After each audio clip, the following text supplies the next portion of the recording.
So my name is Anne. I'm the events and social media manager for Work Bar, and I'm going to be chit-chatting with our friend Bobby here of Compliments Food Truck. So I'm just going to start by asking you to introduce yourself, tell us a little bit about your business and who you are and all of that.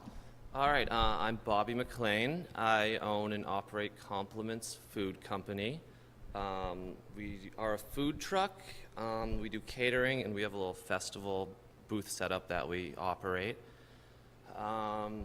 We've been around 4 years, started in like Allston, Brighton, Brookline area, found our way to Somerville, so I'm happy inside now. Yeah, and we do sandwiches and fried sides. The name Compliments has evolved over a few years until now basically we sit on the side of a cold street in Boston and yell out compliments to people and try to lure them in to eat our wonderful food. Cool. So can you maybe take us back 4 or 5 years ago to your first inception of this idea, maybe longer than 4 or 5 years ago, I guess? Yeah. Like, where did you first get the idea for Compliments and the whole scheme in general? So I was a realtor. Like in college, I was a realtor working at a real estate company in Cleveland Circle. Renting apartments to my friends, just kind of, being a bum. One day, Roxy's Grilled Cheese appeared across from our office, and it was their first day out ever. And I had no clue what a food truck was. And my girlfriend at the time, who I started with, I called her. I was like, what is going on? What are they doing? She's like, it's a food truck. It's okay. Go up to it. They'll make you food. And I'm like, I'm not so sure about this. From New Hampshire, we don't even have sidewalks, so I wasn't really sure. So I went up to Rox's Grilled Cheese, and it was a wonderful time, and they fed me. And I was sitting back at my desk. I was like, I bet he sells a lot of grilled cheese. And I bet he makes money doing this. Probably not on their first day, but I saw the potential in it. So I went back to the girlfriend, and we kind of chit-chatted about opening a food truck. We dabbled in like thinking about starting restaurants or cafes. I was a realtor, so I just pulled up the listings for commercial property all over like Brookline, Brighton, Allston. So expensive. Not ever foreseeable, ever. And so, yeah, we were like, let's build a food truck. Not as easy as that, but that's what we decided. Let's keep going. No, I could a follow-up question to that. So then, like, what were the actual first steps to, like, turning that moment of, like, oh, he makes grilled cheese and probably makes money off of it, I should do that too, to, like, actually having a food truck? Like, how do you start? So we both had jobs where we could work around. I was a realtor. I made my schedule. She basically worked nights managing restaurants. Oh, another thing, I had no restaurant experience. She had all the restaurant experience. So I kind of learned from her / sucked it out of her. So basically, we were like, let's start a food truck. The first step was we went on Craigslist and looked at, 30 different food trucks. We were in northern New Hampshire, we were in Connecticut, we went down to Queens, Yonkers, Maine, Rhode Island, pretty much, every New England state and New York, we looked at dozens of food trucks. None of them fit what we wanted to do. Basically, in our living room, we had laid out in string on our living room floor the setup of our food truck. And we had boxes where the fryer was, and we had something else where the table was, and we would stand inside this string, square, make-believe food truck, restaurant, kitchen, seeing what we wanted. And none of these trucks were what we imagined in our string made-up food truck.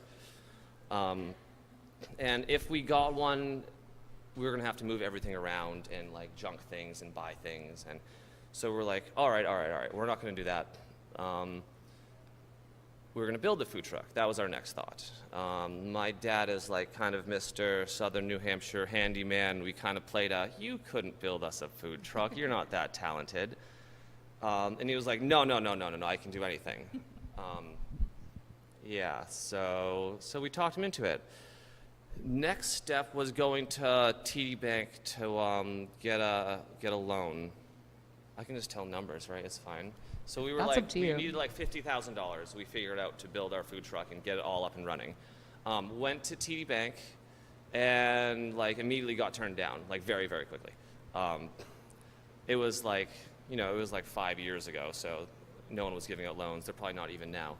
And we had pretty good credit too. We had okay credit. They're like, buy a house, talk to us in 10 years. And we're like, all right.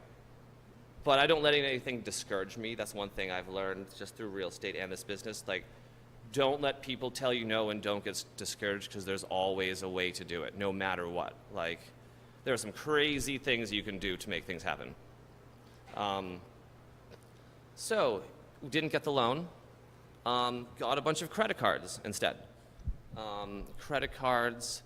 We got a small business loan from Sam Adams Brewery called Brewing the American Dream, which is basically a loan for Boston startups.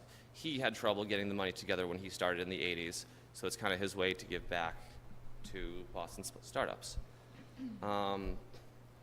So yeah, and then we needed an empty truck. That was the first step, because we were going to build it. Our first go along, we went on eBay just to practice bidding. I've never even been on eBay before. She hadn't either, so they're like, this is fun. It's like an auction online. It's pretty much exactly what it is. What it is, right? Yeah. It's an auction It's exactly online. literally eBay. what it is. All right.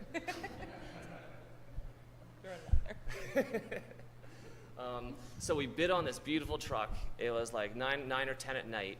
The bidding got up at 9 or 10 the next morning. So it was like 12 hours left. It was only at $2,300. We were like, oh, let's just bid on it for practice. And tomorrow morning we'll wake up and it'll be at $10,000, because that was the rest of the trucks we were going for, like $10,000.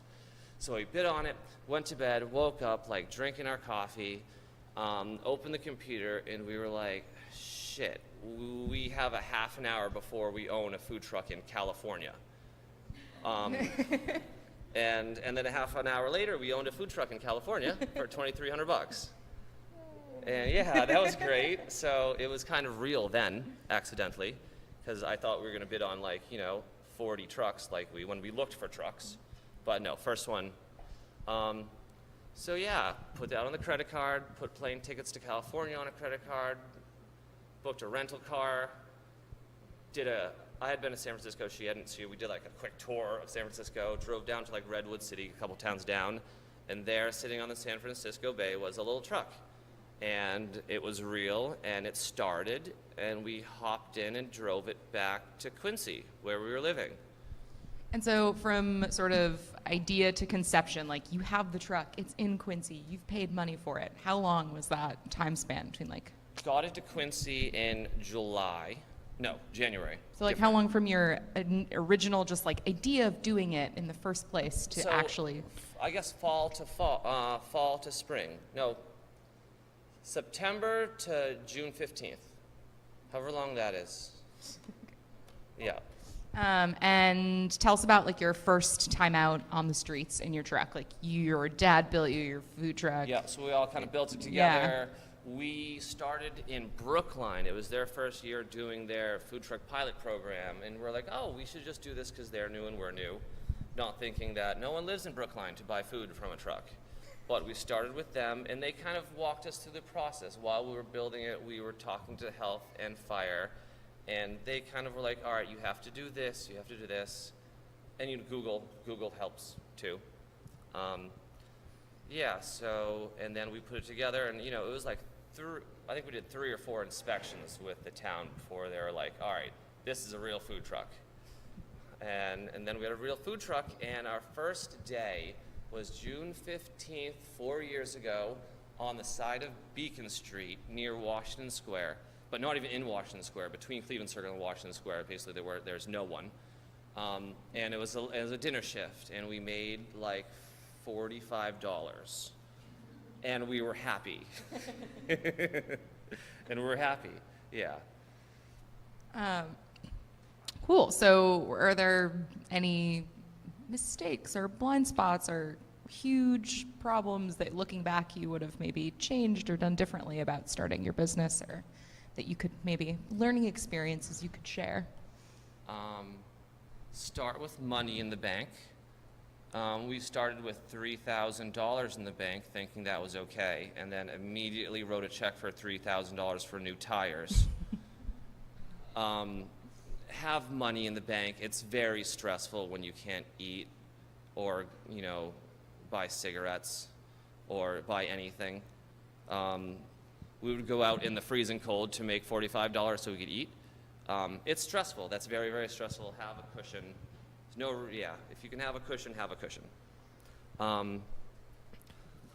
I guess we started out in Brookline, quickly moved to Boston, quickly found where all the people were. Quickly did a lot of events because we're like, we're not making money at this spot. We need to go online and find stuff to do. So our first fall, we got invited to the Life is Good Fest and actually saw what a line of people looked like in front of our truck. And from there, we were like, all right, this is what we have to do, go to where the people are. And where are the people in Boston in particular? Like, where do you guys hang out and frequent even now? Right now, I was going to say Fluff Fest, and Ignite Festival. Both of those we did last year, and that's where all the people are. For our lunch spots, we have 2 spots in Copley Square that are very busy. We have 2 spots near Alewife Tea Stop, like the whole Cambridge Park Drive area, a lot of office buildings. And then we go to Lexington once a week, another drag of tech and office buildings. And do you have any mentors or inspiration, like anybody you looked up to when you were kind of trying to start your business, whether it's somebody who you knew personally or just somebody who was like an aspirational figure for you? Well, when I started, it was mostly my parents. They've owned small businesses, so I've grown up in that environment. Probably why I can't do anything else. Along the way, I've made friends that have given me inspiration. Mostly like small businesses around here, like Ben from Aeronaut and the girls over at Bantam Cider. Just seeing it happen and them being so happy. And like one day I drove by Dana's house, Dana Bantam owner, and I saw her whole team shoveling out her yard during a blizzard. And I was like, that's what I want my team to be like. I want them to be a team. Like, let's go shovel my house and we'll go dig you out and then we'll walk your dog. And like, I like the whole team aspect of a business. And what's next for you guys? What's on the horizon? Well, we're in the process of building a new truck. It has to be done by September 6th because I'm double booked. And it may be done by September 6th. It's looking real close. I've looked at restaurants before. Brick and mortars scare me because currently I know how much a food truck makes. And if I settle into a restaurant, I won't be able to move it. It's kind of there. Like, it doesn't have wheels. You can't take it to where the people are. I can't take it to where the people are. The second truck, I know exactly, I'm going to bring it to the people. Mm-hmm. I would just sit there in my restaurant and be terrified all day long, I think, that no one would come, and I couldn't move it. So yeah, really new food truck. Before a restaurant, I'm definitely going to build my own commissary. We used to run out of Kitchen Inc. over here on Somerville Ave, and now the manager of that opened up a new one down the street. Called Foundation Kitchen. But I would like my own kitchen because it's hard working around others. Cleaning up after people's messes, being blocked into driveways. And I'd rather be in charge of it. I'd rather people, paying me the rent for their hours instead of me paying someone else. Yeah, more so than a restaurant. I think that would make me more money. Cool. So does anybody have any questions?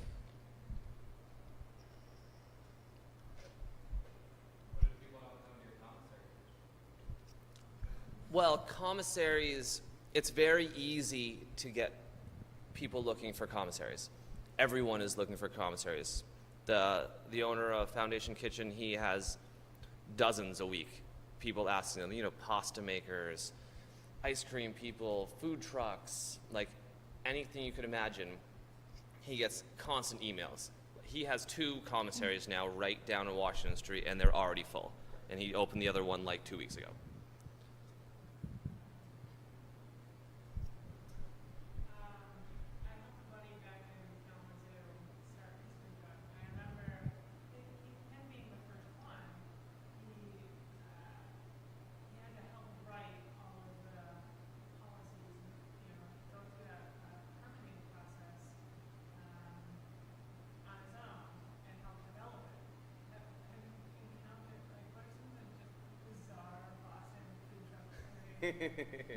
Well, yeah, well, when we started, we were in Brookline, so I got my fill of Brookline town meetings.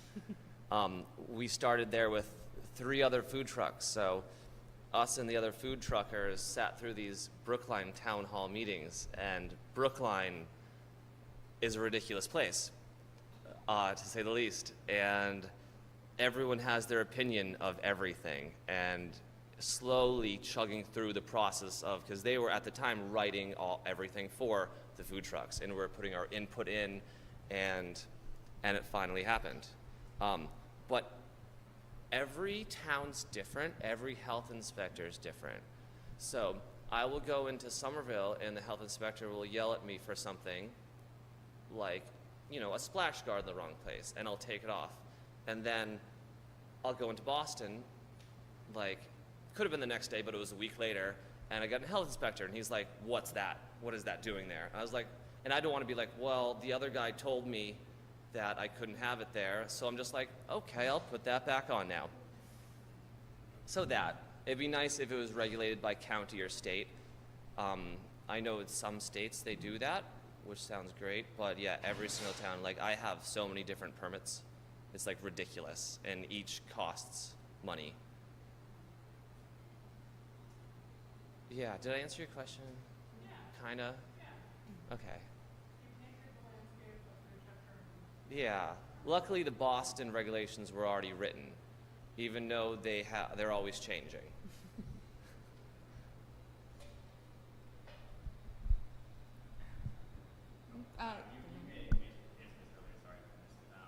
there a certain time of year or season that is more profitable than another? Yes. Spring, summer, fall. Very seasonally. Very seasonal. Yeah, June and September, I work 65 plus hours a week because I don't work that kind of hours in the winter. That's when I make all of my money. Yeah, there's downtime. I'm worried about having 2 trucks this winter because paying insurance and rent and loans on those trucks and not actually running them. What we did this winter, we do a lot of inside catering and inside pop-ups, which kind of got me through. I have a great staff who get part-time jobs during the winter. I'll help them get part-time jobs because I don't want to lose them come spring. But that's what a lot of food trucks do, is continue to work all winter to not make money to keep their employees. And that's a thing, and it's a battle. It's a battle. But yeah, summertime we just crank and save money for the winter to get through. You have a question? Yeah, what's your outlook on competition? Something you welcome or something? On competition, yeah, I welcome competition. I guess do you see all the food truck options as competition, or is it, you're all doing your own thing? We seem to be all in the same boat. It's more like there are certain groups of food truckers that will help each other out, no matter what kind of truck they are. We're very similar to the bacon truck. but we're also very good friends with them, so we're parked next to each other a lot just because they're our friends and we help each other get gigs. And, you know, you just got to find the people more so than you're battling other food trucks. Food trucks who have a person who can just be online looking for gigs and more opportunities do very well. If you're on your truck constantly just trying to make it, it's a lot harder to go find those opportunities. So it's more about that than actually against, like, versus another food truck. Is to make friends and find opportunities. How do you assess a gig? Because I think I saw you guys were in New York maybe a few weeks ago. Like, how far out? Oh yeah, we didn't make any money. Really? No. Yeah, so how do you're like, we'll drive 200 miles if we can make a boatload? Yeah, it's evolved. It's a gamble. The first year we gambled a lot, but hit some really good ones, and then every single year we've done them. So if we have a good event, we will do that event next year. But I also love trying new events because you never know what you may find. And then it all depends on fees. Some people charge percentages of your profit. Some people charge a flat fee. And it's also event organizers. I have a handful of event organizers that I'm good friends with that I know they put on good events, and I'm never unsure that we'll have people there.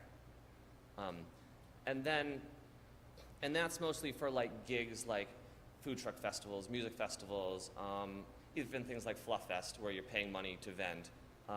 The other thing that we do a lot of, which is probably the reason that we can build a new food truck and we're successful, is we do catering. So, you know, a wedding will hire us to do their after party, set price, set amount of people. You go into it, you know exactly how many staff, how much food, how much you're going to make, very cut and dry. So that really is like the driving force that really keeps us afloat. So I can gamble on new things that charge percentages. Any other questions? What do you do if you don't have a set kitchen? What do you put your leftover product in the day? Oh, we have a commissary kitchen. So basically it's a shared kitchen. So we're with like chicken and rice guys, we're with Samir's Hummus, couple of other small businesses. So we have refrigeration in there. And also our menu doesn't have a lot of waste to it because a lot of stuff is made to order. Like if you're cooking a whole batch, you know, of like hot held chicken that then you have to refrigerate and it only lasts 2 days, you're throwing it all away. Where, you know, we do things like fried cauliflower and grilled cheese, where that cheese is not, you know, that cheese is going to last you a couple weeks. So even if I have a huge flop, like this weekend, huge flop, it was like a 2-day camping festival. We had so much food afterwards, but it's heads of cauliflower, it's grated cheese, it's marinated mushrooms, things that will last a week or two. So now I just don't have to go to Restaurant Depot this week, which is kind of nice. Yeah. Questions? Where can people like find you besides your, like what kind of cool stuff are you guys doing? Any events coming up? What's your social media situation? Where can people keep tabs on you? Yeah, we are bad at social media, but we try hard. I think someone's doing our Instagram right now. I think that's the best one to watch. But events, every Wednesday night we're over in Alston with Aeronaut doing the Aeronaut Alston nights, which is fun. It's like 3 bands, 3 food trucks, beer and cider. We will be at Ignite Festival over here next Saturday. What else? What is it, August? It's August. All sorts of things. Yeah. I think that's, yeah. Oh, Cape Cod Food Truck Festival? Yeah, all sorts of things. Yeah. Thank you. Thank you.